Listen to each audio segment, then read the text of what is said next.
பொதுவாக காட்டில் தான் நிறைய பட்டாம்பூச்சிலாம் பார்த்துருக்கேன். இன்னைக்கு எஸ்ஏ ஆர்ட்ஸ் அண்ட் சயின்ஸில் ஒரு அழகான பட்டாம்பூச்சியை நான் பார்க்குறேன் மேம். எப்படி பசங்களா?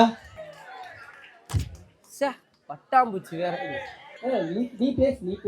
மேம் பசங்களாம் கோவப்படுறேன். டே உங்களுக்காக தான் நான் பேசினேன். So happy ma'am. அதர்ஸில் திருப்பியும் உங்களோட ஒர்க்ஸ் பார்க்கும்போது எப்படி ஸ்டார்ட் ஆச்சு படம்? Others as a medical thriller எனக்கு பர்சனலி பிடிச்ச genre.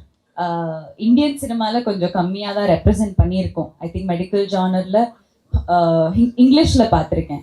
Some shows, House, Grey's Anatomy, இதெல்லாம் யாரும் பார்த்துருக்காங்கன்னு தெரியல. பட் எப்போவுமே நான் நினைப்பேன் சவுத் இந்தியன் ஃபிலிம்ஸில் கொஞ்சம் கம்மியாக இருந்தது. ஸோ இதில் ஒரு டாக்டராக நான் நடிக்கிறேன். டாக்டர் மதுமிதா என்னோட கேரக்டர் நேம்.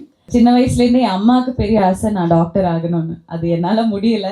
சயின்ஸில் ரொம்ப வீக்காக இருந்தேன். பட் அட்லீஸ்ட் என்னால் அப்படி ஒரு டாக்டராக நடிக்க முடிஞ்சுது. ஸோ அந்த ஆப்பர்ச்சுனிட்டிக்கு அபின் சாருக்கு ஒரு பெரிய நன்றி.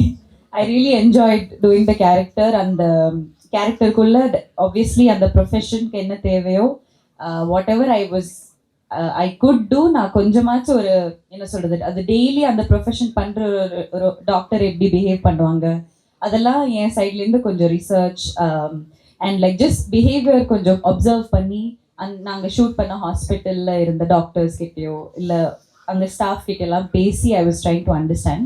ஸோ இந்த படமாக இட் வில் பி நல்ல ஒரு கதையாக சொல்லி நாங்கள் கம்யூனிகேட் பண்ணுறோம். Inspired by true events. IVF இல்லை மெடிக்கல் ஃபீல்டில் இப்போ ஒரு பிஸ்னஸாக மாறுது. அதோட ஒரு just one peek into it, அதோட ரியாலிட்டி எப்படி இருக்கும். ஐ ஃபீல் லைக் ஒரு நல்ல ஒரு அவேர்னஸும் கொடுக்கும் ஆடியன்ஸ்க்கு. But at the same time ரொம்ப ப்ரீச்சியாக இல்லாமல் ஒரு சினிமா ஃபார்மேட்டில் என்டர்டெய்னிங்காகவும் இருக்கும்.